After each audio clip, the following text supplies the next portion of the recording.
How's it going, everybody? Happy, what are we? Tuesday, Wednesday? What day is it today? If you got on here, guys, get those likes up. Tag anybody on this discussion that you think may find it interesting. I am really excited about today's topic. Also, I want to give a special shout out to Malarkey for the 15 on the super chat, starting it off right. I see hit the like button, no chaps, and add a little something in support of our fave content creators. Keep up the good work, Sister Shay Sade. Lots of love. London, England. Shout out to Malarkey. Shout out to Hakeem. All of you guys here. I am really excited about today's topic. As many of you guys know, there is so much misinformation out there regarding history, especially in regard to the Black community. And I think we should start to value, we should start to just value historians more and value those who are actually doing the work, value the elders who actually have the credentials to tell us what's going on. So I'm really excited to have special guests coming on today who are, trained professionals and have all the information that we need to really make sure that we are telling the story correctly and accurately. So without further ado, I'm going to bring everybody on. We're going to get right into today's topic that I think is going to be really interesting and really insightful. So let's bring on everybody to the panel. We have Dr. Jahi Issa with us and special guest, Dr. Gerald Horne, internationally renowned best-selling author. Really honored to have both of you guys here. Thank you again for taking your time to just share with us today. Yeah, thank you. Thank you. Mm-hmm. Yeah. I'm here. Okay, I heard a little. Are we good? Can you hear me? Yes, I can hear you loud and clear. Okay, good. Yeah, so I'm really excited about today's topic, the counter-revolution of 1836.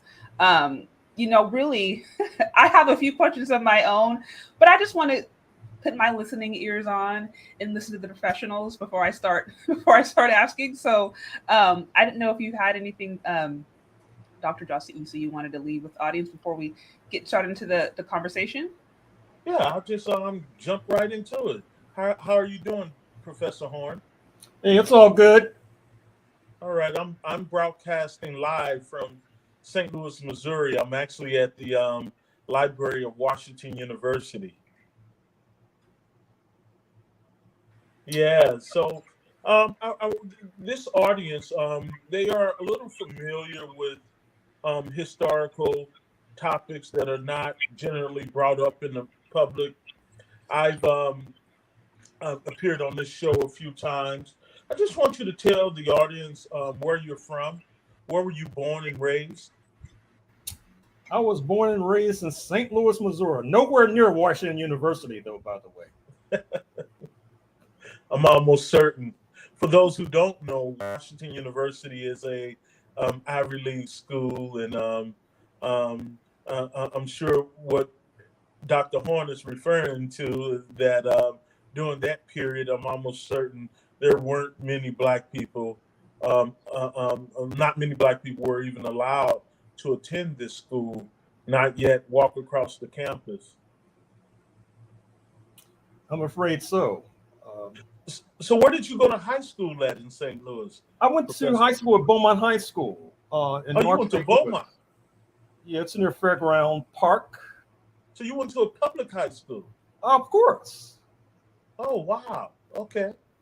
All right. I didn't know that. Okay. Well, very good. Well, we're going to get right into it, Professor Horne. In 2014, you wrote a very exciting book that shocked the American intellectual world, and that was The Counter-Revolution of 1776. And in that book, you're basically saying that you basically overturned the general narrative that the American Revolution was fought solely to free itself from British rule. And now, in 2022, you come out with a book called The Counter-Revolution of 1836. Now, this is interesting to me because up until about 2 months ago, I was in Africa for the last year, and I didn't know that Juneteenth was an official federal holiday. So I come back and I'm hearing all of this noise about Juneteenth. I'm like, why is Juneteenth so significant all of a sudden? And of course, your book is out too. Can you explain to the audience what is a counter? Why are you using this term counter revolution? What does that mean? Well, first of all, I'm trying to explain why Black people are treated so atrociously and so horribly in North America and in the United States of America more specifically, particularly when we are told repeatedly that 1776 and the revolt against British rule led by George Washington was somehow a great leap forward for humanity. Now, you cannot reconcile, in my estimation, those two theses. That is to say, it was a great leap forward for humanity, except that Black people were treated horribly and atrociously, except that after the so-called Patriots triumphed, they ousted Britain from control of the African slave trade. They continued moving west, executing genocide against the indigenous population, and yet this was somehow a great leap forward for humanity. Now, one does not have to be a scholar to suggest that there's something wrong with that argument. So with the book, The Counter-Revolution of 1776, I began to explore the history of that revolt and quickly came to the conclusion that George Washington, Thomas Jefferson, James Madison, the other slave owners who revolted against British rule were generally motivated by the fact that England seemed to be moving towards abolition of slavery. Let me issue a footnote here.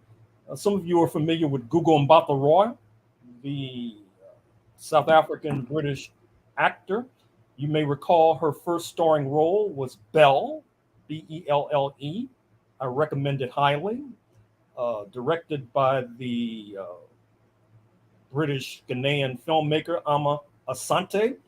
And it tells the story, in part, of what happened in London in 1772 when England was seeming to suggest that abolition of slavery was on the way in England itself.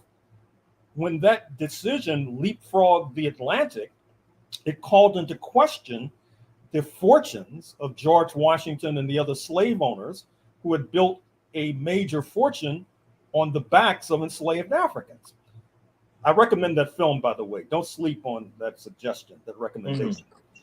Point number two, that in 1762, 1763, London had expressed displeasure at continuing to wage war against Native Americans and turning the land over to land speculators like George Washington, land speculator number one.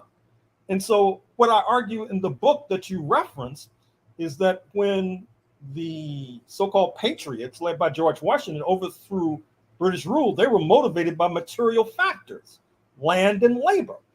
And that when you fast forward to 2022 and see Black men and women being shot down like dogs in the streets, such as what happened in Akron, Ohio, just a few days ago, what happened to Breonna Taylor, what happened to George Floyd, what happened to Sandra Bland, etc., you not only have to argue that this is the legacy of slavery, you not only have to argue that this is the legacy of Jim Crow, U.S. apartheid, you not only have to argue that this is the legacy of the devaluation of Black bodies as a result of those systems of iniquity, you also have to argue, in my estimation, that Black people, by several orders of magnitude, did not support the overthrow of British rule led by their so-called slave masters. And when you fight a war and lose, which is basically what our ancestors did, you can expect to be penalized and pulverized forevermore unless and until you can turn the tables, which began to happen with the Haitian Revolution, 1791 to 1804. So I'll put a pin in that and send the mic back to you. Okay. With that said, in your you wrote two studies on the 16th and 17th century. Yes. And then in the 16th century, you make a point where why Black people today, Black people in America, why people like me, you, and our host are speaking English, and you give reference to a very important battle that took place in the at the dawn at the dusk of the Songhai Empire in 1592, I believe. And you say after that battle that Africa, that the Songhai Empire lost, particularly that of the Daoud, one of the leaders of the Songhai Empire, he lost this battle against the Moroccans who had united with Great Britain, with the Queen of England, to overthrow the last of one of the greatest West African empires out of the Sahel. You said that battle sent ripple waves throughout all of West and Central Africa. And this opened the door for a more egregious assault from Europeans to come in and take millions of Africans away. And thus, this is one of the main reasons why we are speaking English. Should I intervene now? Yes, please. Okay. So I'm going to summarize that book on the 16th century, The Dawning of the Apocalypse. The first question you should ask yourself is, how was it that the Spanish, who sponsored Christopher Columbus in 1492, had a first mover's advantage, established a foothold in what is now St. Augustine, Florida, as early as 1565, 1619 notwithstanding?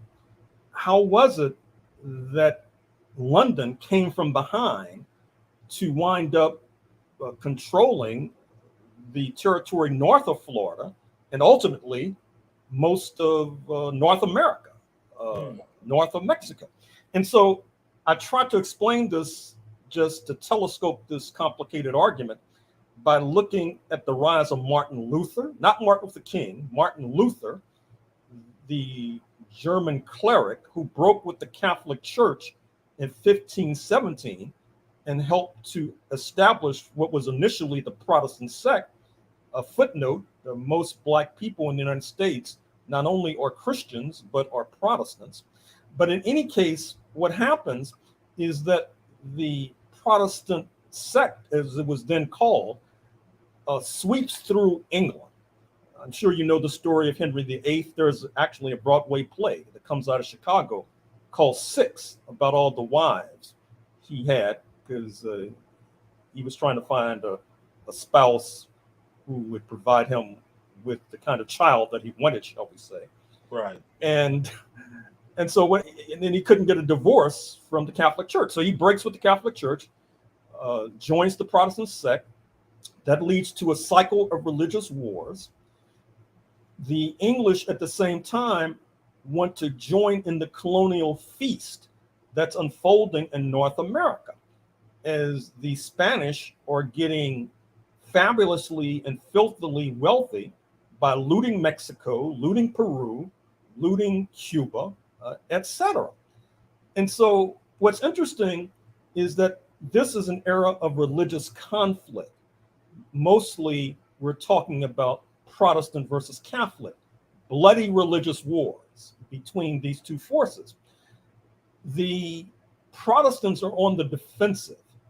And so improvisationally, they move away from religion as a marker for sending invaders across the Atlantic to the question of pan-Europeanism. That is to say, they unite with those they had been warring with. English had been warring with Irish. They're still warring with Irish. Mm-hmm. English have been warring with Scottish. They're still warring with the Scots. In fact, Scotland may secede from the UK within the next year or two. British had been warring with Germans. There's still bad blood between the two, as exhibited by Britain's exit from the European Union. I mean, I could go on, but all of a sudden, when they cross the Atlantic, there's this new identity they adopt and adapt that's called whiteness. Now, what's interesting as well is that there's a third and actually a fourth player in these religious wars.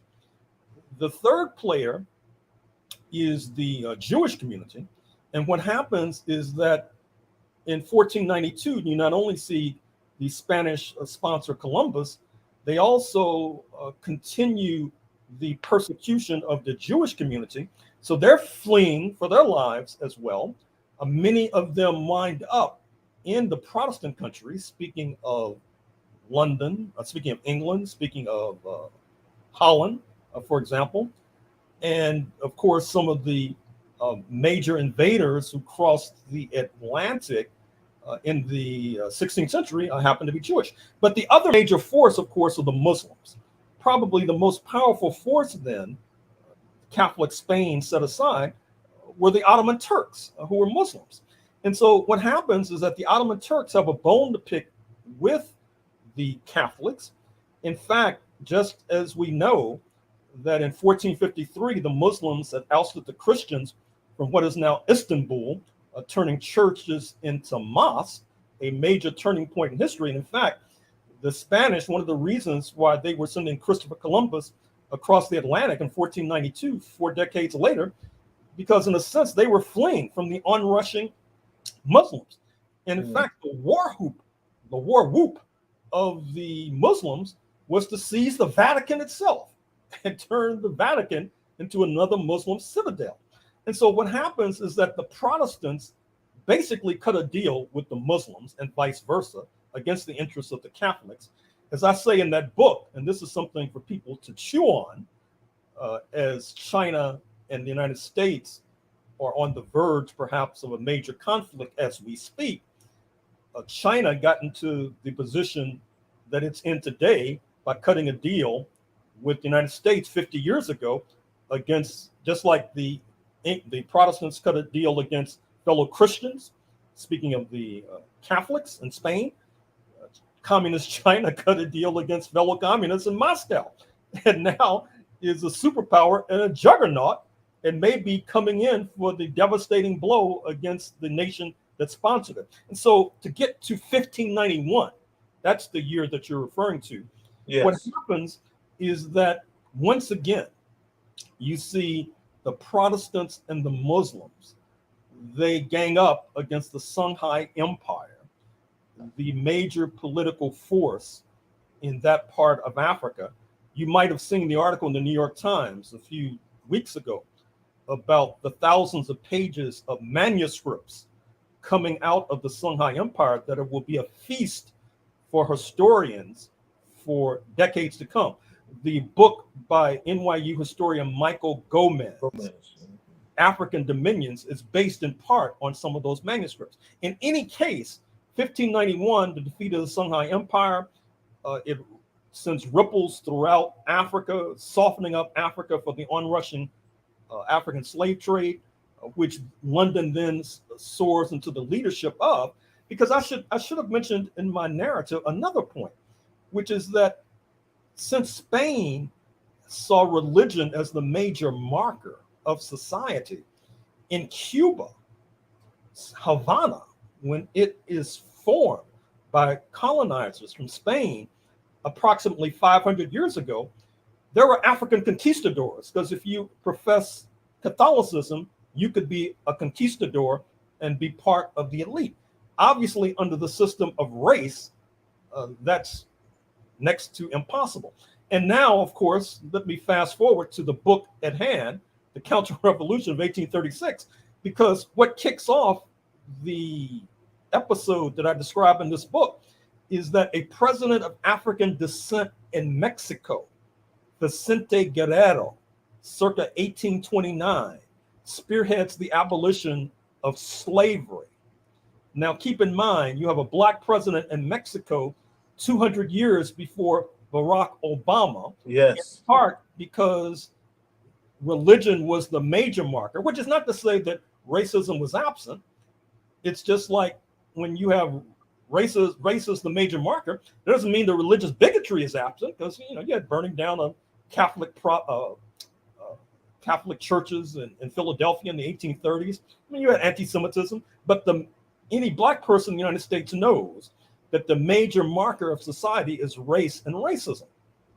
So that's my long-winded response to the significance of 1591 as a turning point in the history of black people. Yes, and bringing up Mexico's first black president, he was also an abolitionist, Right. Meaning that he was responsible for ending slavery. And this is what, according to your book, the counter-revolution of 1836, this is what the counter-revolution is all about, trying to stop Mexico from uniting with global abolitionists in an effort to end slavery that could somehow possibly impact the United States. Can you expound on that? Well, point number one, I'm trying to rewrite the basic narrative of US history, the history of this hemisphere. And in my telling of the story, a revolution takes place in Haiti, 1791 to 1804, what was then a French colony known as Saint-Domingue, because it led directly to the abolition of slavery. It put those at the bottom on top. That's what a revolution should do. A counter-revolution, which is what I described occurred in North America in 1776 and in Texas in 1836, does the exact opposite. It tries to halt the abolition of slavery so that slavery could continue, so that those on the top can remain on the top and those on the bottom can remain on the bottom. And not only that, to bring in more black people to be at the bottom, which is what happened post 1776 and what happened post 1836 in Texas. Now you need to know, I mean, speaking to the audience, yes, that Texas had been a province of Mexico, but you had the steadily creeping invasion of so-called Anglo settlers led by Stephen F. Austin, Sam Houston, who then lead a revolt against Mexico because Mexico had moved to abolish slavery. They succeed in 1836 and then ostentatiously affix their names to these leading cities, including Houston, Texas, and Austin, Texas.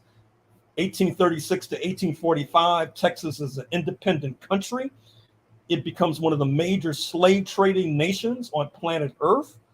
The Lone Star flag could be found off the coast of Angola, off the coast of Brazil. One of the reasons you have so many black people in Cuba, Spanish Cuba today, is because the Texas enslavers were so busy smuggling enslaved Africans into Cuba. And you should also know that the land we are sitting on once belonged to indigenous populations, as is well known. However, having said that, it's fair to say that the kind of genocide that was inflicted upon the indigenous population of Texas probably surpasses what happened in the rest of North America. In fact, what's remarkable is that Washington, the United States government, that is, wanted the Texans to put the indigenous population on reservations, as happened, as you know, in the 19th century and thereafter. You know that, in fact, Indian Territory, which is now Oklahoma, was supposed to be a mass reservation, started in the 1830s. And of course, you recall that the United States government ousted the Cherokees, the Choctaw, the Creeks, etc., from the southeast quadrant of North America, speaking of places like Georgia, Alabama, Florida, and sent them on a forced march to Indian Territory. which is now Oklahoma. But the real men with hair on their chests in Texas, they thought that that was the solution of the wimp.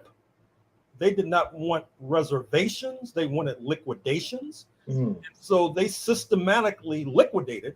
That's just a fancy way of saying murder. They systematically liquidated Native Americans. And I should say as well, to help to explain this, is that the Texas settlers had a unique problem.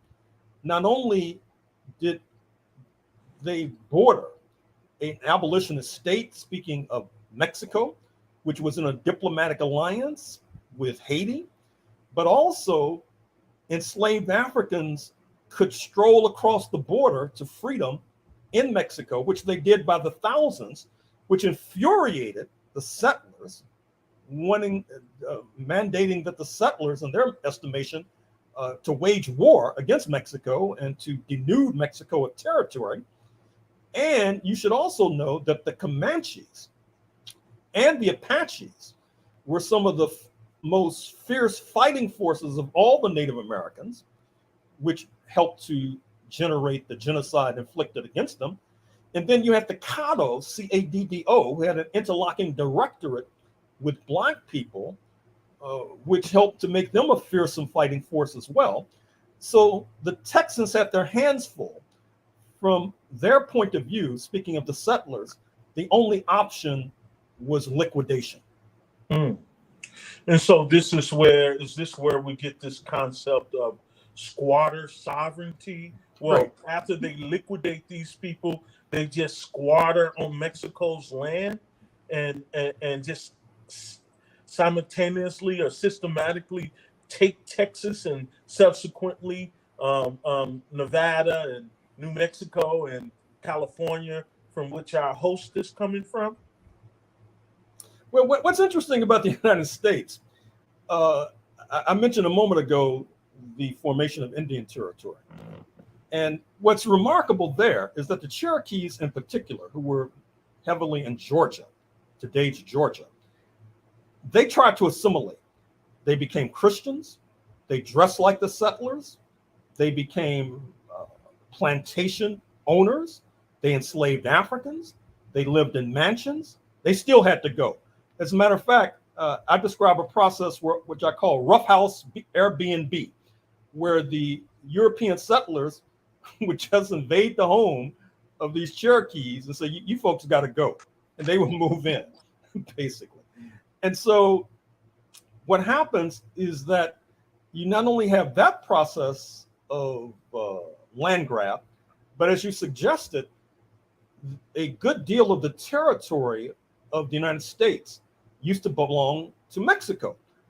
After Texas crawls into the United States in 1845, because it could not withstand the pressure from abolitionist Haiti, from British abolitionists, etc., it spearheads a war against Mexico that leads to the United States seizing California, now the most populous and wealthiest U.S. state, by some measures, the fifth largest economy on planet Earth.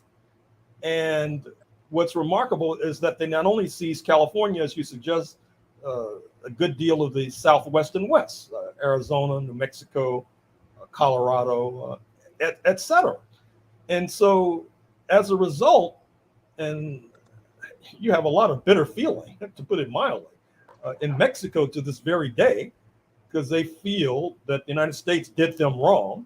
Obviously, you have a lot of bitter feeling amongst surviving Indigenous. I'm sure you saw what happened in Canada just today and yesterday with the Pope apologizing to the Indigenous populations of Canada because of the wrongs inflicted upon them. We eagerly await a similar ceremony where not only the Pope, but other authorities apologize not only to the Indigenous people, but also apologize, I would say, to the people of African descent, because, of course, the Catholic Church was complicit, shall we say, in the African slave trade. You know, it's interesting that you bring up the Pope. Right now, the leaders of NCOBRA and the head author of the 1619 Project, are now in Vatican City right now as we speak, dialoguing with the officers of, of the Vatican, of the Pope, regarding reparations. Are you familiar with that taking place right now?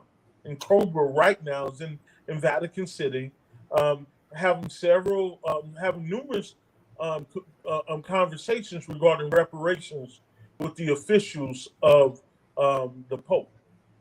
Well, I saw the news articles and the photos featuring Ron Daniels, who is a reparations activist, Nicole Hannah-Jones, aforementioned, the architect of the 1619 Project, now professor at Howard University. So I'm eagerly looking forward to what they bring back to the United States to inform us. Right, right. Now, back to the counter-revolution of 1836.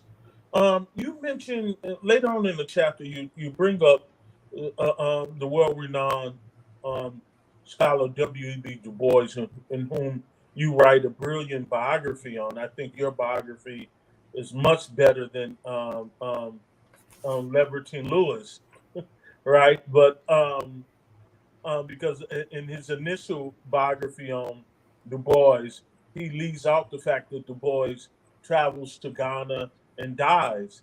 I don't know why he would leave that out, but he eventually later, about 10 years later, decides to rewrite that history. But Du Bois says in his book, Black Reconstruction, that Texas continued to bring Africans into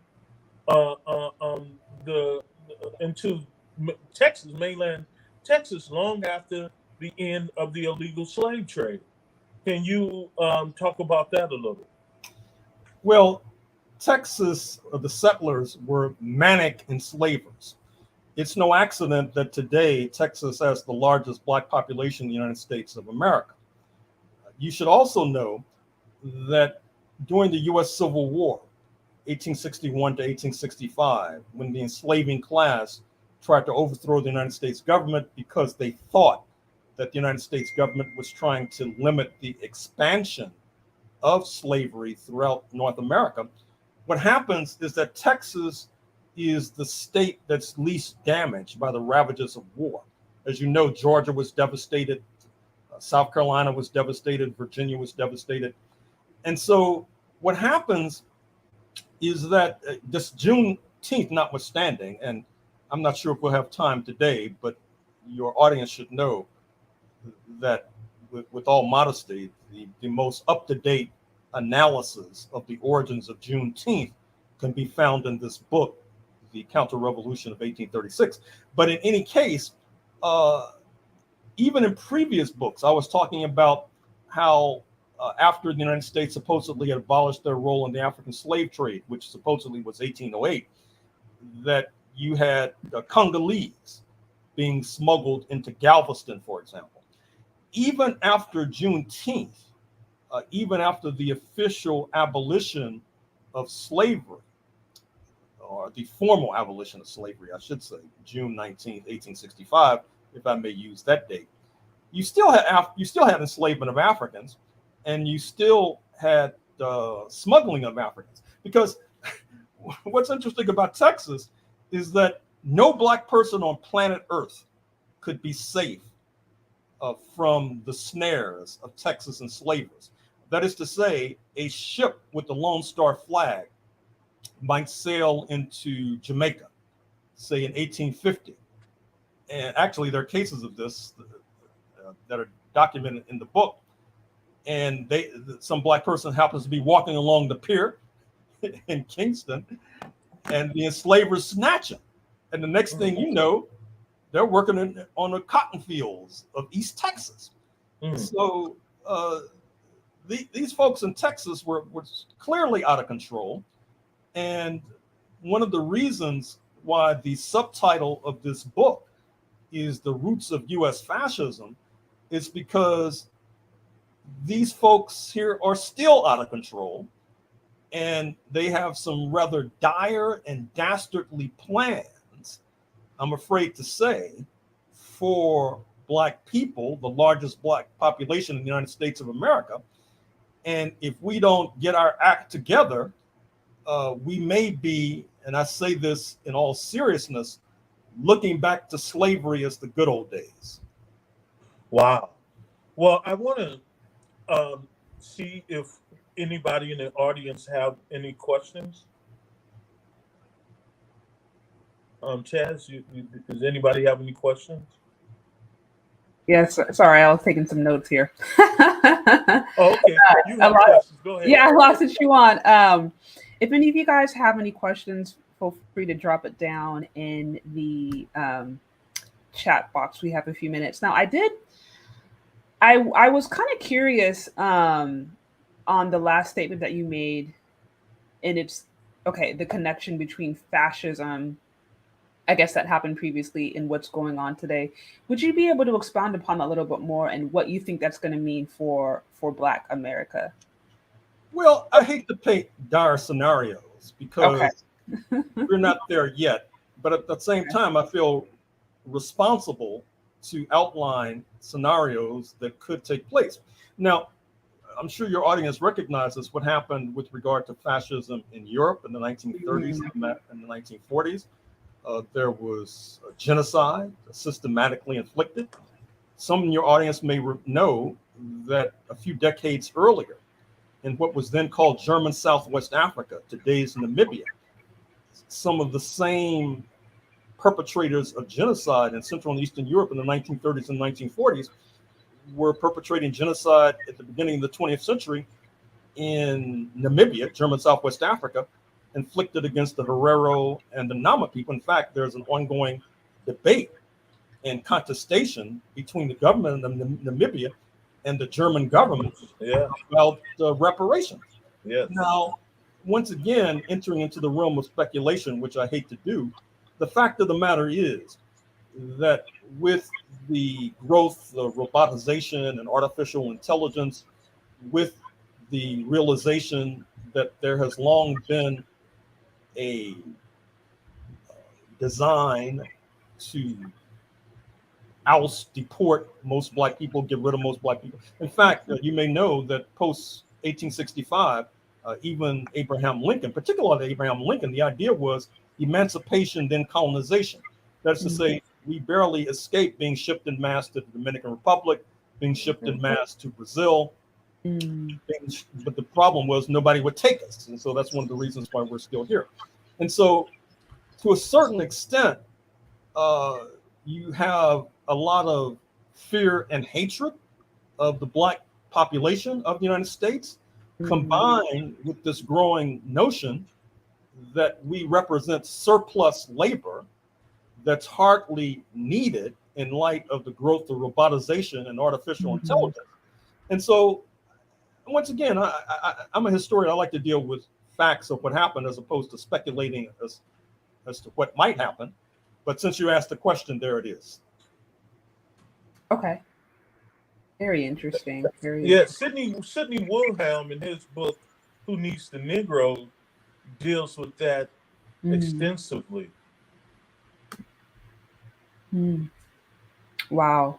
Okay, looks like I have a few. Let me see. Okay, so here's one that I got. It says, are there any numerical estimates on how many Africans were smuggled into the U.S. after the official ban in 1808? The estimates I've seen seem low. Well, I'll let Professor Issa lead off, and then I'll come in that second after him. Yeah, that's been the nature of my research, particularly looking into Louisiana on my study on Garvey and trying to understand why so many Black people joined that organization in Louisiana in particularly. And I'm finding out is because many of the 1920s, many of these people who joined the Garvey movement, their parents and grandparents, or rather even their great-grandparents, may have been African born. And, Du Bois gives a number of 200,000. Now, I don't know if Ernest Obadeli was a student of yours, Dr. Horne, but I read his book. Yes. And in his study, he says that over 1 million Africans came in after that, possibly more than 1 million came in after 1808. And lastly, I have a document that I love to share with you once we get off this interview. And it's actually from a British source, the British counselor out of Texas in 1840. And he's making the statement that Texas, if not stopped, could bring in after 1808 more than 3 million Africans. Oh my God.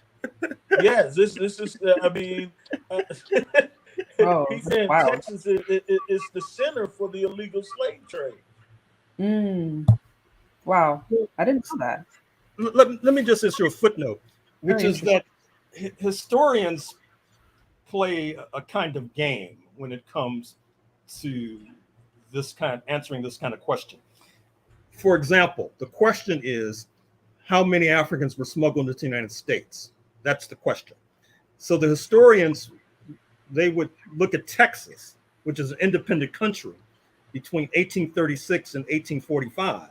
And so all of the Africans smuggled into Texas would not count to answer that question, because they're responding like Philadelphia lawyers.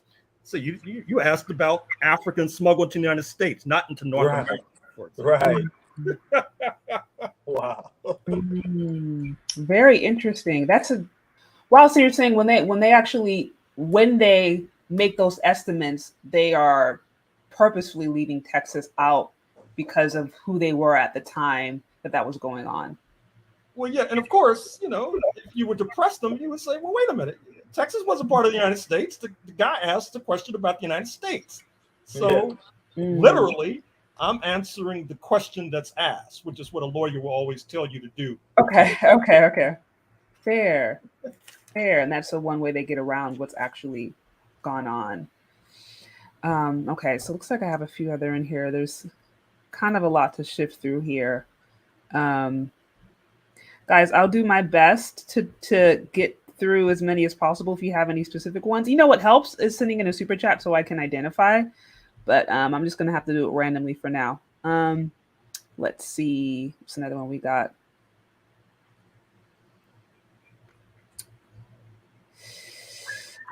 Here's one. Dr. Horne, how does the blackbirding in the South Pacific Islands fit into smuggling into the U.S.? Oh, good. I'm glad you asked that question.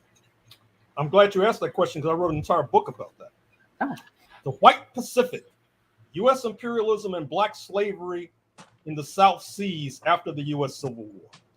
That is to say that post-1865, many of the enslavers in North America, they had the Keith Sweat approach to the slave trade, make it last forever. And so they decided to move to the South Seas to continue enslaving Melanesians.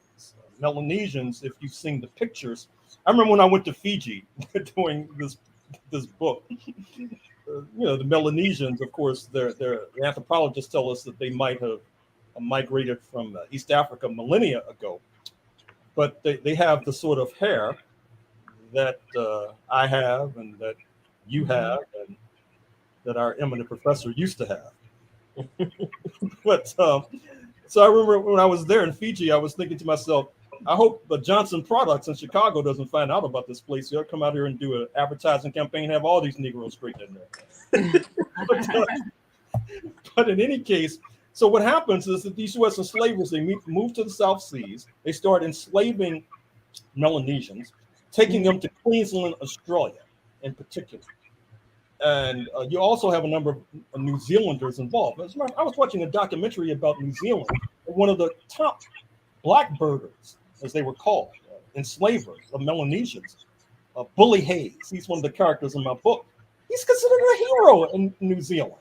They got lakes named after him, all sorts of monuments. I was really taken aback by that. But what happens, just to make a long story short, is that the Kingdom of Hawaii was trying to stop blackbirding. And as a result, they had brokered an alliance with the rising Japan to this very day, the plurality of the population in Hawaii is of Japanese ancestry. But what happens is that this was intolerable to the Yankees, so they overthrow the Kingdom of Hawaii and make Hawaii a colony, incorporate it as the 50th and presumed final state of the United States of America in 1959. And unless you're Donald J. Trump pre-September 2016, you would agree that then the 44th U.S. President, Barack Obama, was born there in 1961.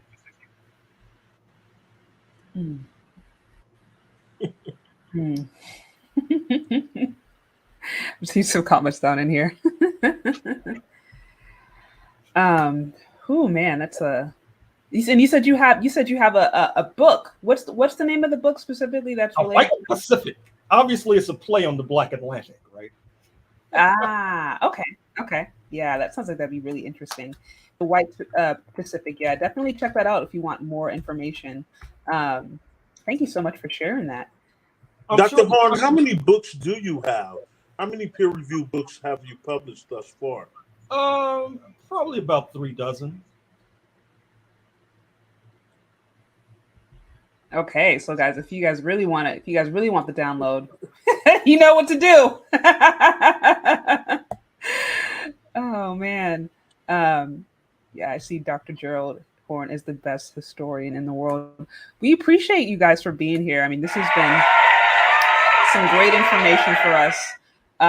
Some great resources, like you said. You guys, you already heard he has over, about 3 dozen books. So definitely be sure to show some support and learn. Information's all there. You don't have to depend upon online grifters who haven't even gotten a high school education to teach you history. You can go to people who actually have studied this for decades and done the research and have the resources to do so. So there you go. I want to be mindful of time. I don't know if we have enough time for another question or you guys. Yeah, go ahead and do one more question. That's fine. Okay. All right. So let's see. It's the final question. Let me see. Okay, guys, I'm trying to shift through.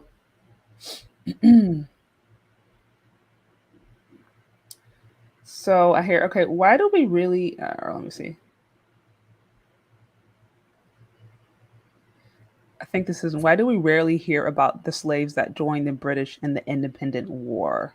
Well, this sounds like somebody's probably read my books, because they're throwing me these questions that come right out of my books. Yeah. Well, obviously, what happened post-1776 is that the United States is trying to engage in nation building. And they have this large Black population. And they have a large Black population that's oftentimes disgruntled and angry and on the verge of revolt. So if the history books and the classroom teachers were to tell these Black students that your ancestors did not fight alongside George Washington, for the most part, of course, there were some who did, just like you had certain Africans who fought alongside their slave masters during the U.S. Civil War. But if they would tell the whole truth, then they feel that they would add to the disgruntlement of Black youth. They'd add to the anger and the militancy of Black youth, that they'd be more willing and likely to revolt.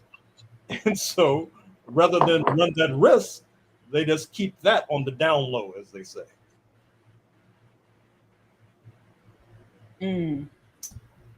Okay, looks like I had a few more coming, but again, they're coming in. You guys tell me about timing. Like I said, I want to be mindful. Oh, let me answer this question. This comes out of right in one of my books too. The question is, how would you assess the distinction between Virginia being a breeder state and smuggling with respect to the enslaved population? As the questioner, Brother Warren, astutely points out, what happens, and this is discussed in my book on Brazil, the Deepest South, the United States, Brazil, and the African slave trade. Because what happens is that in the 1840s, that's when you really have the takeoff of the exponential increase in the population of Black people in Brazil. Brazil, of course, has the largest Black population today in the Western Hemisphere, the largest probably outside of Nigeria. And what's interesting is that U.S. slave traders are largely responsible, not only going into Angola and Mozambique and Congo, but as the questioner suggests, the ambassador to Brazil from the United States during the time when the population was taking off was a former governor of Virginia, or future governor of Virginia, Henry Wise. He was the governor of Virginia in 1859 when John Brown tried to lead a revolt in what is now West Virginia to overthrow slavery. And he presided over the execution of John Brown. But what happens, interestingly enough, as I talk about in the book, is that Henry Wise, even though he was a slave owner, he campaigned against the African slave trade. Why is that, you ask? Because he was from Virginia. Virginia was breeding enslaved Africans like you breed bulls, like you breed racehorses, for example. Mm-hmm. And so they wanted to take over the market from Africa and have them all shipped from Virginia. As a matter of fact, in terms of the taking down of the statues in Richmond, Virginia, one of the statues that was taken down was one of the characters in my book, depicting one of the characters in my book, speaking of Matthew Fontaine Maury, because he was the leading U.S. oceanographer. And he had this theory that the Amazon River of Brazil was somehow connected through currents to the Mississippi. And so therefore, the Brazil actually should by rights belong to the United States of America. Mm-hmm. So he was also energetic with this idea of shipping these bred Africans to Brazil. I should also say, I hate to bring all these unpleasant facts up, but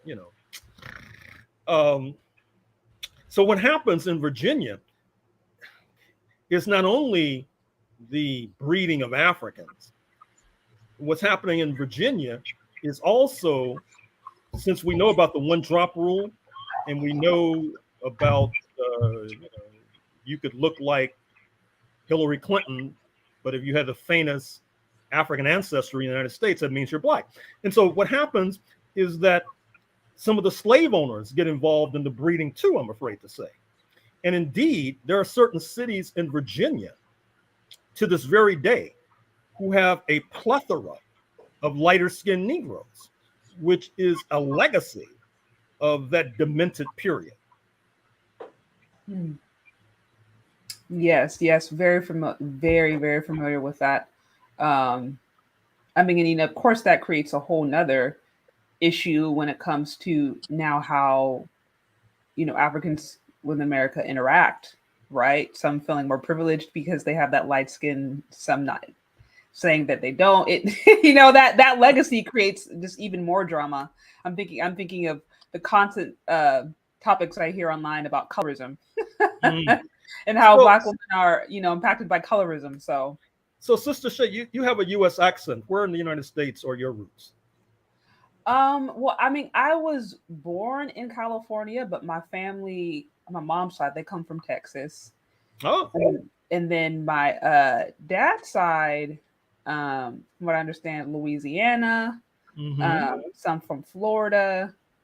So, and I'm still finding out some other stuff, but I know for sure there's my mom's side, they're pretty much all Texas. I still have a lot of people there to this day. So, yeah. Well, you should send her a copy of this Texas book then. Yeah. Yeah, me and my husband we're in the process of reading through some of your. I had no idea that you had a couple of dozen, so that can be that'll be a long-term project here. So yeah, no, this has been awesome. I see a lot of questions coming through, guys. Like I said, guys, I wasn't able to get all of it. There were so many coming through. I had to pick randomly.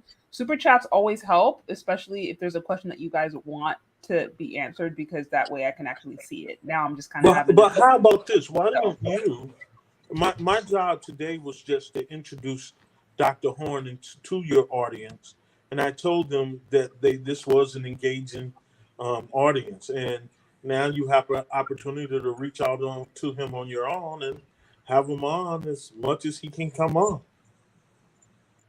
Yeah, I appreciate you being here, Dr. Horne. This was awesome. a lot of good information. Like I said, we should be listening more to gentlemen like you versus just random YouTubers who know nothing about history other than historical memes. This is stuff that we need to know so we can actually know how to prepare ourselves and move accordingly. So again, thank you for taking the time out of your day to be here. Very, very helpful. Well, thank you for inviting me, and I look forward to speaking to you two again. Yeah. Awesome. All right. Thanks a lot, Dr. Horne. All right. Good luck to you. I guess I'm going to sign off now. Okay. All right. You take care. All right. Bye-bye. Bye. Okay. Well, hey, I think I'm going to sign off too. I want to thank your audience for such an engaging conversation. As you can see, Dr. Horne is everywhere because he's written on everything. So, literally everything. Yeah. I mean, he has single-handedly rewritten African world history from the period of the 15th century up to present. Very interesting. So he has done this single-handedly. And so it's rare to have him on, and I'm happy that your audience has so many questions for him that made him even more engaged because he didn't know what to expect. And so that is, I'm sorry. Go ahead. And that is to say, so if a Black person who wants to hear about their history from the vantage point of a Black person, right, or not from the history of basically, for lack of a better term, a racist system, they should check out his books and his material to get it from that vantage point. Most definitely. Yeah. No, that makes total sense. Shout out to Corvus Glaive. It's a shame. This has been brilliant. We need to support our Black academics as opposed to losers like History Debunk. I'm not History Debunk. Is that a channel? But I do hear you that I think when it comes to historical conversations, we should actually be referencing people who do it for a living and have the resources and the background and, quite frankly, the discipline and education to do so. It's incredibly dangerous to just historical narratives based upon memes. And we see that happening far too often online. And unfortunately, that leads to misinformation. So we should respect our scholars, our academics, and make sure that we are allowing them to lead the conversations that they are trained and professionals at, So again, thank you for being here and for helping to orchestrate that. This has been really fruitful. I got a lot of good notes. And I don't know if you have anything else you want to say before you sign off. No, that's it. Thank you. All right. Thanks for hanging out. All right. Bye-bye. All right, guys. So for all of you history nerds or history geeks out there, hope you learned something. As he mentioned, he has over, I think, like 36 books. So definitely be sure to take it to take a look. Again, I think it is very important that we examine the stories that have been told to us and examine the history that's been told to us, especially if it's been done, by people with bad intentions. So this has been, helpful, useful. You guys, if you have any more questions, especially members, if you guys have any questions, probably what I'll do is I'll do a members only post as a follow-up and see if you guys have, I don't know, any thoughts, comments, or if there's other things that you would like to learn and see if this is something that we can maybe do more regularly or do continuum. So anyways, thank you guys for being here. Be sure to hit the like button if you haven't already. Also, you can show support to the show as always, Cash App and Venmo. I appreciate all of you guys who have shown support, however big or small. It's what, this is what keeps me going, your guys' support. So I appreciate all of you guys and stay tuned for upcoming content, upcoming conversations. We will talk later, guys. Bye.